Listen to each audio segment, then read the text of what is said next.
칭찬받는 교회. 성경에 나오는 여러 가지 교회들이 있어요. 요한계시록에 7교회 나오죠. 이거를 이제 어떻게 외우느냐 하면 에소보두 사빌라 이렇게 앞에 글을 따서 이제 이렇게 기억을 해요. 왜냐면 우린 이제 신학교 다닐 때 이거 다 시험을 보니까 초대교회 7교회 이름을 써라. 그럼 이게 7교회를 남의 나라 말 외우기가 쉽지 않잖아요. 그러니까 이제 앞말만 따서 에소보두 사빌라. 모든 걸 애써봐도 소용이 없다. 사글이. 그래서 에소보두 사빌라 이렇게 했어요. 에베소 교회는 첫사랑을 버린 교회. 그러니까 처음엔 사랑했다는 거죠. 근데 변했다는 거예요. 칭찬과 책망이 있는 교회고, 서모나 교회 궁핍하지만 부요한 교회. 가난했어요. 그랬는데 영적으로 부여했다. 그래 칭찬받은 교회. 그 다음 버가모 교회는 이단을 용납한 교회. 그래 칭찬을 받는 동시에 이단 이세벨을 용납했다고 해서 책망을 받았어요. 그 다음 두아디라 교회는 이세벨을 용납한 교회, 칭찬과 책망. 그 다음에 사대교회는 살았다 하나 죽은 교회, 책망만 있는 교회예요. 사대교회 벌써 죽을 사자잖아요. 그러면 연상이 된단 말이에요. 빌라델비아 교회 연약하나 말씀을 지킨 교회, 칭찬만 있는 교회예요. 그 다음 라오디게아 교회 부요하지만 가난한 교회, 책망이 있는 교회. 그래서 가만히 보면 칭찬과 책망이 있는 교회 3개, 칭찬만 있는 교회 2개, 책망만 받은 교회 2개, 이렇게 구분을 할 수 있습니다. 자, 그런데 이제 사도행전에 또 교회들이 나타나는데, 교회의 처음 교회는 어디예요? 예루살렘 교회, 그 어머니 교회라고 그래요. 모든 교회의 시작. 그래서 어머니 교회, 예루살렘 교회고요. 그 다음에 예루살렘 교회에 핍박이 일어나니까 불똥이 튀었어요. 그래서 산불 일어나는 것처럼 불똥이 튀어서 생긴 교회가 어디예요? 안디옥 교회예요. 그런데 안디옥 교회는 생기자마자 얼마 되지 않아서 선교를 해서, 저기에서 누가 1차 선교사로 나가죠? 바로 바나바 선교대장하고 그 다음에 사울이라는 청년이 나가요. 그가 누가 되죠? 바울이 되는 거예요. 그 안디옥 교회. 안디옥 교회에서 처음 어떤 소리가 나왔죠? 그리스도인이라고 하는 말이 처음으로 나왔어요. 그러니까 세상 사람들이 예수 믿는 사람들의 특징이 생긴 걸 보고, 아, 예수쟁이들이구나, 그리스도인이라고 하는 칭찬, 그런 것들이 나온 교회가 안디옥 교회죠. 그 다음에 이제 고린도 교회가 있어요. 고린도 교회는 바로 고린도전서, 고린도후서의 배경이 된 교회인데 아주 열심히 있어요. 한국 교회 같아요. 그런 동시에 아주 문제도 많은 교회. 이것이 한국 교회와 아주 닮아 있어요. 왜 고린도 교회는 한국 교회와 그렇게 닮아 있을까? 그게 아주 지리적인 영향이 있을 거라고 생각하는데, 저 유럽의 반도 국가가 2국가가 있어요. 어딜까? 로마와 그리스입니다. 그래서 아마 이런 좀 정서가 삼면이 바다고 그런 정서가 좀 비슷하지 않았을까? 그리고 위도선에 우리나라와 아주 비슷한 데 걸쳐 있어요. 그래서 일기나 환경이나 이런 요인이 아마 좀 우리와 비슷한 그런 성격을 가졌을 것이다. 학자들은 그렇게 얘기를 합니다. 그런 다음에 빌립보 교회. 이것은 유럽의 최초의 관문인 교회죠. 그래서 이제 빌립보 교회. 그 다음에 베레아 교회. 무엇으로 유명해요? 신사적인 교회로. 아주 말씀이 그러한가. 그래서 상고했다. 그래서 말씀을 아주 깊이 있게 본 교회. 그래서 베레아 교회는 신사적인 교회다. 그 다음에 이제 데살로니가 교회가 있는데 무엇에 소문이 났어요? 믿음으로 소문난 교회. 그런데 빌립보, 베레아, 데살로니가 교회는 이것은 마케도니아 지역에 있는 교회들이에요. 마게도니아가 어디냐 하면 그리스라고 하는 나라의 북쪽 지방이 마케도니아예요, 지금. 그런데 옛날에는 다른 나라였어요. 그럼 마케도니아에선 어떤 인물이 났을까? 바로 알렉산더 대왕이 났어요. 알렉산더 대왕의 아버지가 빌립이라고 하는 사람이에요. 그래서 빌립보라고 하는 도시가 있는 거예요. 그런데 거기에 작은 나라 왕이었는데 그 아들이 그냥 어려서 왕을 이어받았는데 훌륭해서 세계를 정복했던 대왕이 된 사람, 그가 바로 알렉산더죠. 몇 살에 죽었어요? 33살에 죽었어요. 그럼 훌륭한 사람은 몇 살에 죽는 거예요? 훌륭한 사람, 예수님도 33살이고 우리는 훌륭하긴 이미 글렀어요. 너무 오래 살았죠. 그래서 우리 모두가 이런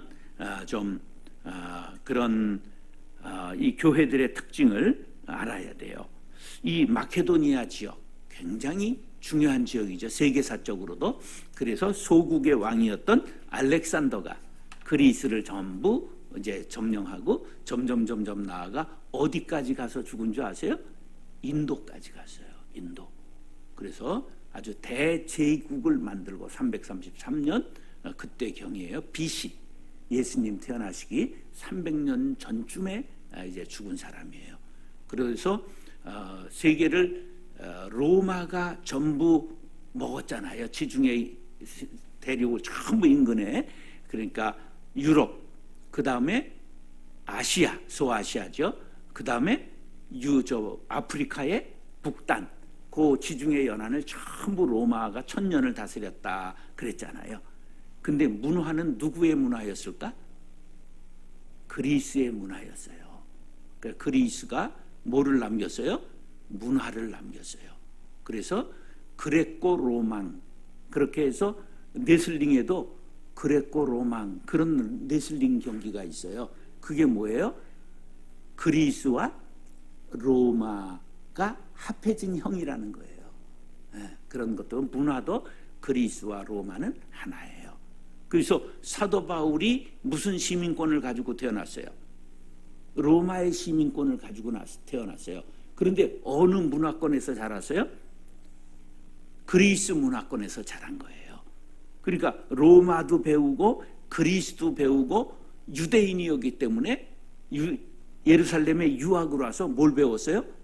율법을 가말리엘의 수하에서 배운 거예요.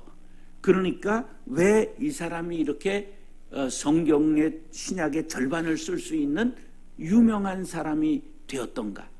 바로 이 사람은 로마의 정치, 로마의 법학이, 로마의 군사학이 세계적으로 지금까지도 제일 유명해요. 그걸 통달한 사람이에요. 그 다음에 이는 그리스 문화권에서 살았어요. 지금 터키 지방 길리기아 성의 다소성에서 태어났어요. 길리기아 주에서 다소성에서 태어났거든요. 그 그리스 문명권에 속해 있던 때예요. 로마의 판도, 그리스의 문명권. 그래서 그리스는 뭐가 발달했을까? 문학과 철학과 바로 수사학, 웅변, 이런 것들이, 시와 문학 이런 게 발달한 거예요. 거기에다가 유대의 바로 율법을 배운 거예요. 그러니까 적어도 박사학위가 3개 정도 되는 사람이에요. 아주 대단한, 세계사적으로 바울을 능가할 만한 사람이 거의 없을 정도로 대단한 사람들입니다. 우리 기독교는 예수의 정신을 가지고 누가 세운 거예요? 바울이 세운 거예요. 그러니까 바울을 논하지 않고는 기독교를 논할 수가 없는 거예요. 그만큼 위대한 사람, 그 문화를 우리가 이해를 해야 된다. 그래서 오늘은 마케도니아 사람들을 칭찬하고 있는 사도 바울의 이야기예요. 누구에게? 고린도, 그리스의 남부에 있는 고린도 사람들에게 북쪽에 있는 마케도니아 교회들을 본받아라, 그러고 얘기하고 있는 내용이다, 그런 말씀이에요. 그러면 과연 우리 교회는, 교화광성교회는 칭찬받는 교회인가? 그런 것을 한번 생각해 보자는 거예요. 자, 칭찬을 받는다면 무엇을 칭찬받을 수 있을까? 사랑이 넘치는 교회인가? 기도가 뜨거운 교회인가? 찬양이 아름다운 교회인가? 선교에 열심인 교회인가? 봉사와 구제에 힘쓰는 교회인가? 전도에 열정이 있는 교회인가? 과연 어떤 점이 칭찬받을 수 있는 것인가 하는 것을 우리가 점검해보자, 그런 말이에요. 교화강성교회가 예루살렘 교회와 같이 세상 사람들에게 칭찬받고 아름다운 소문이 나고 능력을 행하는 교회가 될 수 있기를 축복합니다. 빌립보 교회와 같이 사랑이 넘쳐 끝까지 사역자를 기도와 물질로 후원하는 교회가 되기를 간절히 바랍니다. 사도 바울이 감옥에 갔을 때 영치금을 보내준 교회가 어디예요? 빌립보 교회였어요. 끝까지 물질로 돕고 기도로 도왔던 교회가 빌립보 교회였어요. 지금까지 고린도 후서는 바울이 고린도 교회 성도들 사이에 야기된 오해를 풀기 위해서 자신의 사도로서의 직분과 사역에 대해 변호하며 그에 근거해서 관용과 화해를 호소하는 내용이 지금 7장까지 이어졌어요. 고린도 후서는 무슨 내용이냐면 사도 바울이 간 다음에 고린도 교회에서 사도 바울을 비난하는 이야기들이 사도 바울에게 들어왔어요. 뭘 비난하느냐 하면, 야, 베드로, 야고보, 요한은 예수님 앞에 직접 배운 사도지 않느냐? 예수님 앞에 직접 받은 사람을 명칭을 뭐라고 그래요? 사도라고 그러는 거예요. 직접 교훈받았던 12제자를. 그런데 사도 바울이 언제 예수님 앞에 직접 교육을 받았냐? 그 짜가 아니냐? 이런 얘기가 돌아서 들어왔다, 그런 말이에요. 그러니까 마음이 아팠어요. 사도 바울은 자기가 예수님 앞에 직접 앞에서 무릎 앞에서 교육받은 건 아니지만 부활하신 예수님을 어디서 만났어요? 다메섹에서 만났단 말이에요. 음성을 들었단 말이죠. 그래서 나는 누가 뭐라고 그래도 나는 예수님의 제자다. 그리고 복음을 전한 거예요. 그런데 그게 비난으로 들려왔을 때 얼마나 마음이 아팠겠느냐, 그런 말이에요. 그래서 이제 8장과 9장에는 그런 것을 변호하는 중에 요것은 10장, 11장, 12장 요 뒤에하고 다르게 여긴 싹 들어와 있는 삽입 내용이에요. 그런데 그 무슨 전혀 다른 내용이 들어와 있는데 그게 무슨 얘기냐? 고린도 교회 성도들에게 기근과 핍박으로 말미암아 궁핍함에 처해 있는 예루살렘 교회 성도들을 위해 구제와 연보에 동참하도록 권면하고 있는 내용입니다. 그러니까 지금 다른 내용을 다루다가 살짝 삽입 구절 같이 들어온 내용이에요. 그래서 주제가 뭐냐? 이 8장 9장은 연보를 통한 성도의 사랑과 교제예요. 자, 무엇으로 칭찬받았다고 해요? 마케도니아 교회들이 바로 연보를 통해 성도들을 사랑하고 교제하는 모습을 보인 것이 칭찬이 되었다, 그런 말이에요. 자, 사랑하는 형제 자매 여러분, 오늘 말씀을 통해 교훈을 아멘으로 받고 칭찬받는 교회와 성도님들 될 수 있기를 예수님의 이름으로 축원합니다. 따라서 환난 속에서도 기쁨을 잃지 않았습니다. 사도 바울은 고린도 교인들에게 예루살렘 교회를 위하여 너희들도 헌금에 동참해라 그러면서 모범으로 예를 든 교회가 어디였다고요? 마케도니아 교회들. 아까 마케도니아 교회들을 얘기를 했잖아요. 빌립보 교회, 또 어느 교회야? 또 세 교회 있었잖아요. 데살로니가 교회, 빌립보 교회, 그 다음에 신사적인 교회 하나 있었잖아요. 신사. 말씀을 상고해서 신사적인 교회에 베레아 교회, 베레아. 그래서 베레아 성경 공부라고 하는 거 있었던 거 아세요? 근데 그걸 누가 선점했느냐? 이단인이 된 김기동 목사 교회 있잖아요. 거기가 귀신론으로 유명했던 거기가 베레아 아카데미, 그래가지고 이걸 선점한 거예요. 성경 공부 많이 한 교회가 어디라고요? 베레아 교회. 그 교회들의 예를 들고 있는 거예요. 자, 그러면 1절, 2절 말씀을 보겠습니다. 시작. 형제들아, 하나님께서 마게도냐 교회들에게 주신 은혜를 우리가 너에게 알게 하노니 환난의 많은 시련 가운데서 그들의 넘치는 기쁨과 아멘. 자, 마게도냐 교회들에게 은혜를 주셨다는 거예요. 그 은혜를 너희들에게 알게 하기 위해서 내가 얘기한다. 2절 다시 한번 읽겠어요. 시작. 환난의 많은 시련 가운데서 그들의 넘치는 기쁨과. 자, 기쁨이 넘쳤어요. 그런데 어떤 가운데서 기쁨이 넘쳤어요? 환난이 많았어요. 그 시련의 연속이었어요. 근데 약간 이 사람들이 똘끼가 있었던 것 같아요. 너무 어려우니까 미쳤나? 그럴 정도로 기쁨이 넘쳤다? 굉장히 반전이지요? 역설이지요? 자, 마케도니아는 그리스 북쪽 발칸반도 중심으로 형성된 국가인데 BC 148년에 로마 제국의 영토로, 그러니까 옛날 찬란했던 알렉산더의 영광이 지나가고 누구의 영토로 편입돼요? 로마에게 침략돼서 저 지금 아래가 그리스, 그 다음에 중간이 아가야 지방이고 북쪽 지방이 분홍색 있죠. 그게 마케도냐 지방이에요. 그런데 그 여기가 전부 이제 로마에게 잡혀 먹혀요. 로마는 지금 어디 있어요? 그 옆에 나와 있는 분홍빛 저 장화 같은 거 있죠?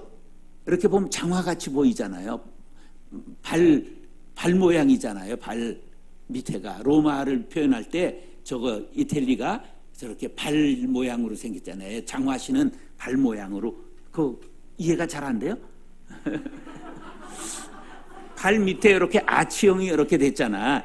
예, 그래 이제 저게 장화시는 모양으로 저 위로 길게 있거든요. 로마가, 이탈리아가. 그래서 장화시는 모양이다. 그렇게 얘기들을 해요.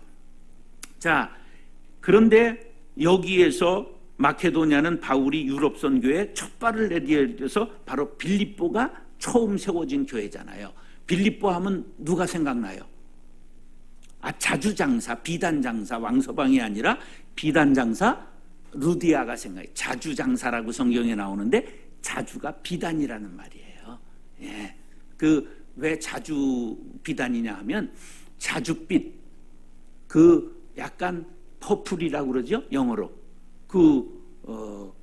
그 염색으로 비단이 많이 나왔단 말이에요. 고급이 나온 거예요. 그때 그런 컬러가 어떻게 나오겠어요? 그래서 이제 그 루디아라고는 비단 장사가 그 집에서 교회가 시작된 거예요. 그리고 2차 전도 여행 때는 마케도니아의 데살로니가와 빌립보와 베레아 교회, 이게 전부 이제 생기게 되는데, 이 마게도니아 교회들이라는 것이 바로 아까 얘기한 빌립보, 데살로니가, 베레아 교회를 가리키는 거지요. 그래서 로마의 지역에 속해 있었기 때문에 이들이 가난해졌어요. 왜 가난해졌느냐 하면 일제시대에 우리의 쌀도 가져가고 우리를 탄압했던 것처럼 로마가 금광이 있었는데 금광의 채굴권, 은광의 채갈권 전부 뺏어가고 세금을 과도하게 빼어서 갖고 정치적으로도 심하게 박해를 했기 때문에 어려움을 당했어요.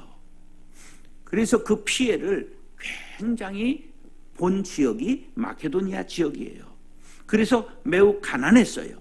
그 다음에 종교적으로도 박해를 받았어요. 이렇게 정치, 경제, 종교적으로 심한 환난을 당하고 있었습니다. 그럼에도 불구하고 마게도니아 지역 교회들이 넘치는 기쁨을 가졌고 그 기쁨으로 인하여 환난을 이길 수 있었습니다. 할렐루야. 목사가 교인들에게 은혜를 전달하지만 사실은 교인들에게 은혜 받을 때가 많아요. 그러면 어떤 때 목사가 교인들에게 은혜를 받는가? 암에 걸려 심한 고통을 당하면서도 기쁨을 잃지 않는 성도들을 볼 때 목사가 오히려 은혜 받지요. 저는 이제 신방을 많이 한 사람인데 전도사 때 그 봉천동에서 신방할 때를 잊을 수가 없어요. 그 암에 걸려서 권사님 한 분이 돌아가시는데 내가 물어봤어요. 폐암이었어요. 폐암이 고통스러워요. 권사님, 애 낳을 때가 더 아팠어요? 아니면 지금이 더 아파요? 그랬더니 가만 생각하시더니 애 날 때가 더 아팠던 것 같은데 그러시더라고. 그 여자들의 제일 아픈 게 뭐예요? 바로 산통이죠. 애를 낳을 때 진통이. 그러니까 요새는 의술이 발달해서 진통을 조금 경감해 주기 위해서 주사도 맞고, 아예 힘들면 어떻게 해요? 수술을 하잖아요. 옛날에는 아이를 낳다가 죽은 엄마들이 많았다는 걸 아세요? 노국공주가 그렇게 죽었잖아요. 공민왕의 아내, 몽골에서 온 노국공주가 그렇게 죽었잖아요. 이런 일들이, 왕비가 애 낳다가 죽는 일들이 덜어 있었던 거예요. 뭐 그러니까 말할 것도 없는 거죠. 그러니까 이러면서도 그냥 고통 중에서도 찬송하면서 천국에 가신 권사님, 이런 분들이 기억나요. 그게 제가 더 은혜를 받는 거죠. 자, 우리가 하나님 저에게도 그런 믿음 주세요. 그렇게 기도한 때가 많이 있었어요. 또 경제적으로 심한 어려움 속에서도 이렇게 손 내밀지 않고 신앙생활 잘 끝까지 한 사람들, 그런 걸 볼 때 목사가 은혜를 받아요. 이 경제적으로 어려워질 때 특별히 이렇게 공동체성이 왕성해지는 교화강성교회에서는 조심해야 될 게 뭐냐면 돈 빌리는 것들 조심해야 돼요. 신앙생활 잘 할수록 돈을 빌릴 곳이 어디밖에 없어요? 교회밖에 없어요. 근데 절대 교회에서 돈 거래를 하면 안 돼요. 누가 어려워서 돈을 빌려달라고 그러면 어떻게 해야 될까? 이렇게 하는 거예요. 1,000만 원만 빌려달라고 그러면, 집사님 내가 1,000만 원이 없어. 근데 탈탈 털어보니까 100만 원이 있는데 이건 갚지 않아도 돼. 그리고 주면, 그리고 목사님한테 신고를 해야 돼. 목사님 이런 일이 있었습니다. 그럼 목사님이 가서 기도해주고 조금 도와주고 이렇게 해야 돼. 그래야 돈 거래를 막을 수 있어요. 돈 거래는 갚을 수 있을까 없을까? 대부분 어렵기 때문에 그런 거라 갚을 수가 없어. 그러면 교회 떠나게 되고 사람 잃게 되고 서로가 상처를 받게 돼요. 제가 개척해서 IMF가 왔거든요. 97년 1월에 개척했는데 11월에 IMF가 왔어요. 98년 드디어 사건이 터지는데요. 그 작은 공동체 안에서 2건이 터졌는데 한 건당 한 10명씩이 돈을 빌린 거야.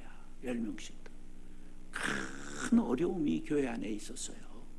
그렇기 때문에 우리가 그런 것들을 잘 생각해야 되는데, 우리 교인 중에 여러분들이 얼굴 다 알만한 아주 이쁜 집사님이 하나 있었어. 권사가 됐었을 거야. 근데 미국으로 갔어요. 그런데 참 내가 그 권사한테 감사한 건 어려운지를 내가 몰랐어.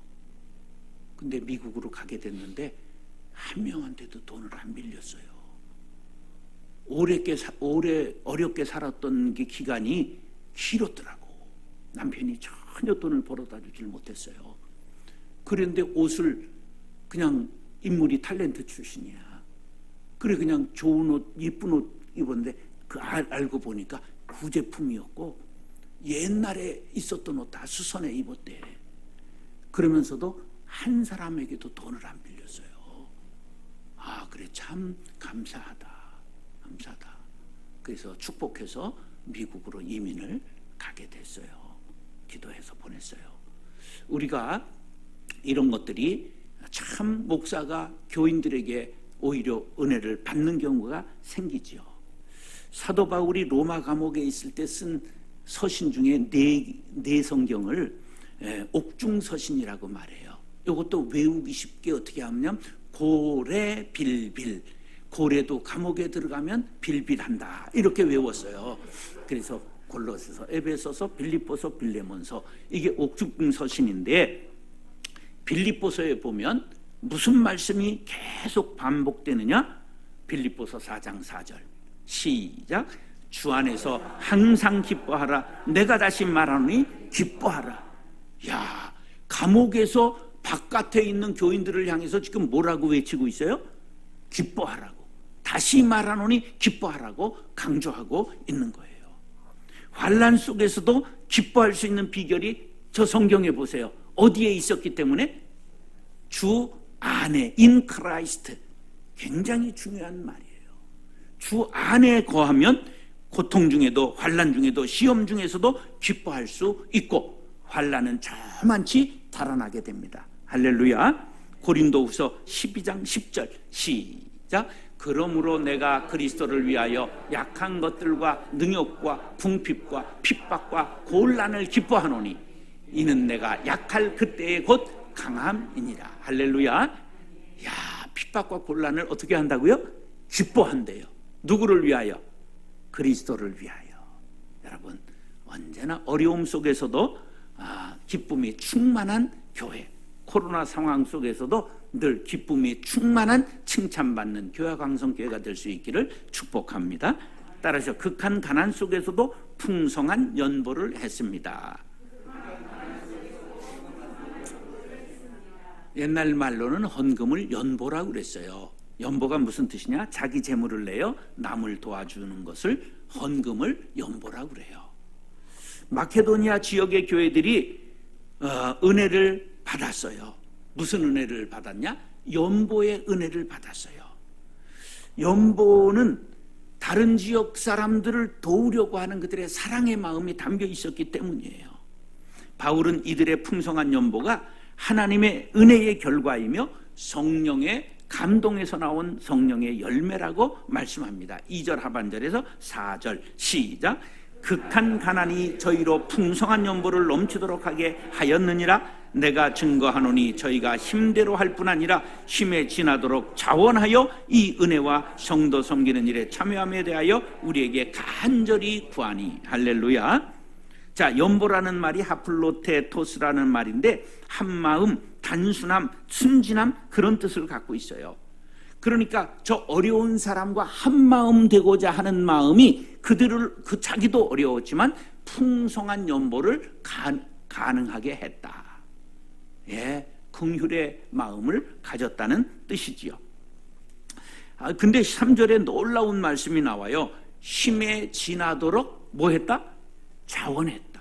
억지로 한 게 아니라 자기들이 힘에 넘치도록 자원해서 스스로 헌금했다는 거예요. 그 4절에는 헌금의 양면성이 나와요. 헌금의 양면성은 뭐냐? 하나님의 은혜에 감사하며 또 성도를 섬기는 일에 참여하는 것이 헌금의 양면성입니다. 교인들이 헌금을 제대로 하면 하나님도 섬기고 세상에서도 칭찬받는 좋은 일을 하는 것입니다.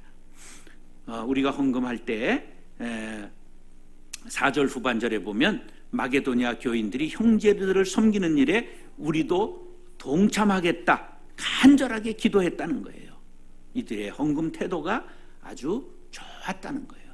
사람이 배가 고프면 염치, 예의범절 이런 게 사라져요. 길가의 돌멩이도 떡으로 보일 때인데 자신의 고난만 집중하지 않고 다른 사람의 고통을 돌아볼 수 있는 사랑의 마음이 있었다는 거죠. 이게 얼마나 귀한 일입니까? 이들이 예수 믿고 예수의 사랑에 변화된 사람들이었다고 말씀드릴 수가 있습니다. 빌립보서 4장 14절로 15절 시작. 그러나 너희가 내 괴로움에 함께 참여하였으니 잘하였도다. 빌립보 사람들아 너희도 알거니와 복음의 시초에 내가 마게도냐를 떠날 때에 주고받는 내 일에 참여한 교회가 너희 외에 아무도 없었느니라. 할렐루야. 이렇게 빌립보 교회는 사도 바울을 진심으로 사랑해서 끝까지 도왔던 칭찬받는 교회였습니다. 우리 온전히 여러분 교화강성교회가 하나님 앞에도 모든 사람들에게도 칭찬받는 풍성한 드림이 있는 교회 될 수 있기를 축복합니다. 따라서 먼저 자신을 주께 드렸습니다. 어떻게 이렇게 극심한 환난 속에서도 자원하여 예물을 잘 드릴 수 있었을까? 그것이 5절에 나와 있어요. 시작. 우리의 바라던 것뿐 아니라 저희가 먼저 자신을 주께 드리고 또 하나님의 뜻을 조차 우리에게 주었도다. 먼저 뭐를 드렸다고요? 자신을 주님께 드렸다. 할렐루야. 얼마나 귀한 겁니까? 자, 헌금을 제가 이렇게 정의를 했어요. 헌금이란 나를 하나님께 바칩니다 라는 신앙 고백의 외적 밖으로 드러난 표현이다. 한번 읽어보겠어요. 시작.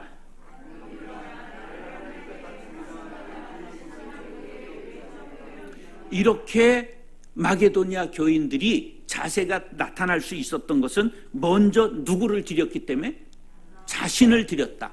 나의 삶을 주님 앞에 드립니다. 이 마음을 주님 앞에 드립니다. 그랬기 때문에 물질도 어렵지만 자원하여 드릴 수 있었다. 아주 좋은 찬양이 있는데 여러분들이 잘 모르는 찬양일 거예요. 한번 곡이 있어요?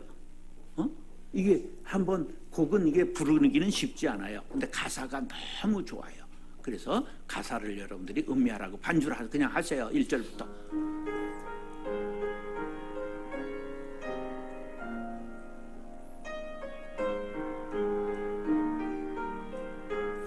내 마음 주께 바치옵니다. 주께서 말씀하신다. 내게로 오라 오직 내게로.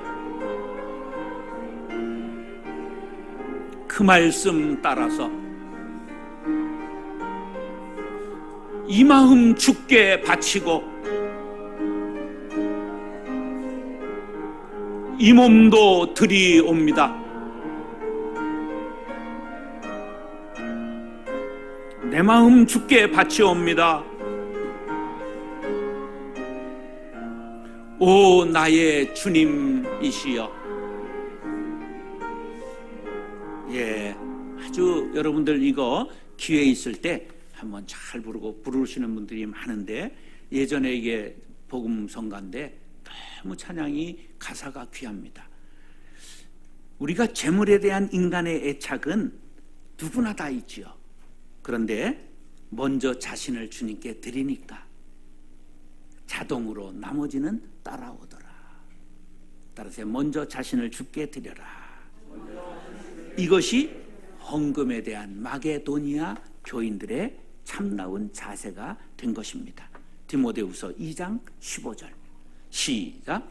내가 진리의 말씀을 옳게 분변하며 부끄러울 것이 없는 일꾼으로 인정된 자로 자신을 하나님 앞에 드리기를 힘쓰라. 뭐를 드리라고요? 자신을 드려라. 예, 저는 목사할 마음이 1도 없었어요. 저는 강제 징집을 당한 사람이에요.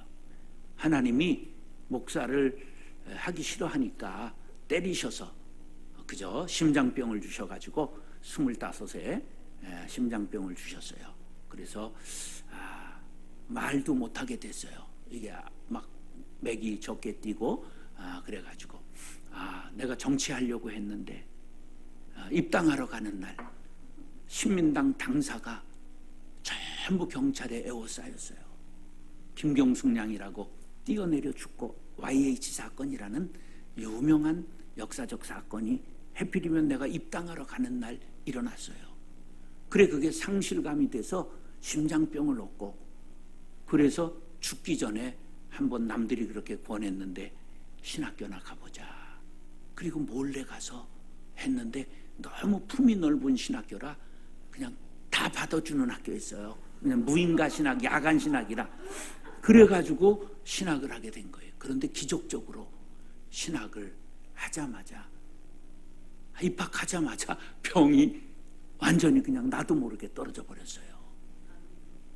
그래서 지금까지 왔어요. 그러니까 이 은혜를 받았으니 자신을 주께 드려야 되겠다. 그렇게 살아왔어요. 그랬더니 하나님께서 복을 주셔서 목회 잘 되게 하셨어요. 여러분, 제가 이제 교화강성교회를 생각하면 막 마음이 아파요. 하나님이 그런데 반드시 하나님이 기억하시는 교회가 되면 좋은 일이 있게 될 줄로 믿습니다. 네, 올해 안에 아주 기적이 교화강성교회에 일어나게 될 줄로 믿습니다. 그렇게 되면 어때야 그렇게 된다고요? 누구를 드려야 된다? 자신을 주님께 드려야 된다. 할렐루야. 따라하시죠. 칭찬받는 교회. 환난 속에서도 기쁨을 잃지 않았습니다. 극한 가난 속에서도 풍성한 연보를 했습니다. 먼저 자신을 주께 드렸습니다. 기도하겠습니다. 이 시대를 여러 가지 말로 표현하고 있지만 한마디로 표현한다면 스마트폰 시대입니다. 폰으로 해결하는 일들이 참 많아졌습니다. 신앙생활도 이에 포함됩니다. 크리스찬들이 복음 앱을 잘 활용하면 감사와 감동이 가득한 은혜의 도구가 되지만 세상적인 앱을 사용하는 시간이 많아질수록 믿음에서 멀어지게 됩니다. 특히 다음 세대들이 폭력적 게임이나 선정적 영상에 중독되면 영적, 지적, 정서적으로 피폐하게 됩니다. 청소년을 비롯하여 유아에서 노년까지 스마트폰을 은혜의 도구가 되도록 하는 것이 시대적 사명입니다. 크로스로드 복음앱 운동에서 이 사명을 감당하기 위해 복음앱 플랫폼 감바구니를 개발하여 소개합니다. 감바구니에는 자체 개발한 복음앱과 성경 찬송, 묵상 연구, CCM, 미디어, 어린이, 교회 자료, 자녀 보호 등의 카테고리로 묶은 50여 종의 추천 복음앱이 담겨 있습니다. 각자의 신앙생활에 필요한 복음앱을 선택하여 항상 활용한다면 스마트폰은 은혜의 도구가 되어 경건한 신앙인이 될 수 있도록 인도할 것입니다. 자체 개발 복음앱으로 하루 한 절씩 성경을 암송할 수 있는 라크마 365, 모든 성도들에게 말씀이 생명이 되게 하는 유익한 복음 앱입니다. 다음 세대를 위한 복음 앱으로는 성경 66권의 목록을 노래와 함께 암송할 수 있는 성경 목록 게임, 산상수훈의 성경 게임 8복, 성령의 9가지 열매를 게임으로 만든 카르포스, 말씀을 읽고 면류관을 획득하는 성경 면류관 게임, 말씀을 읽고 단어를 연결해가는 성경 십자말 게임, 성경 단어로 핸드폰의 자판을 게임으로 익히는 성경 엄지족 등이 있습니다. 복음앱 운동에서는 계속해서 유아에서 노년까지 신앙생활에 유익한 복음앱을 개발하여 보급할 것입니다. 성도 여러분들의 동참을 바랍니다.